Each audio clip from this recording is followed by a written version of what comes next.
हे माझं Instagramवरती second account आहे. मी पहिले एक अकाउंट बनवलेलं, पण त्यामध्ये मी हिंदीमधून व्हिडिओ बनवायचो.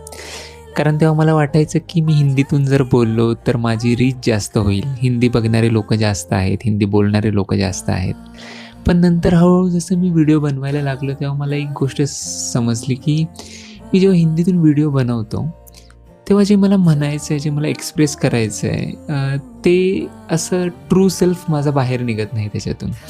रादर की मी हिंदीमध्ये पण फ्लुएंट होतो. इट्स नॉट अबाउट फ्लुएन्सी, पण मला असं वाटतं, की जे आपले ट्रू इमोशन आहे, आतमध्ये आपल्याला जे व्यक्त व्हायचं आहे, ते आपल्या मातृभाषेतूनच आपल्याला चांगलं व्यक्त होता येतं.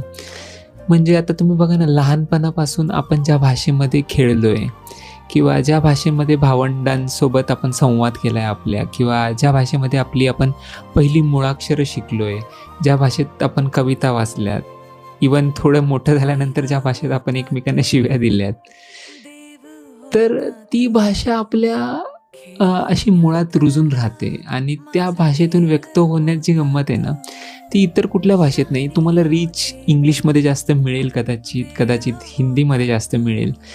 पण तुम्हाला जे म्हणायचं आहे ते तुमच्या मातृभाषेतूनच तुम्ही खूप चांगल्या पद्धतीने म्हणू शकता असं मला वाटतं. तर आता हे सेकंड अकाउंट मी चालू केले. बघूया काय होतं.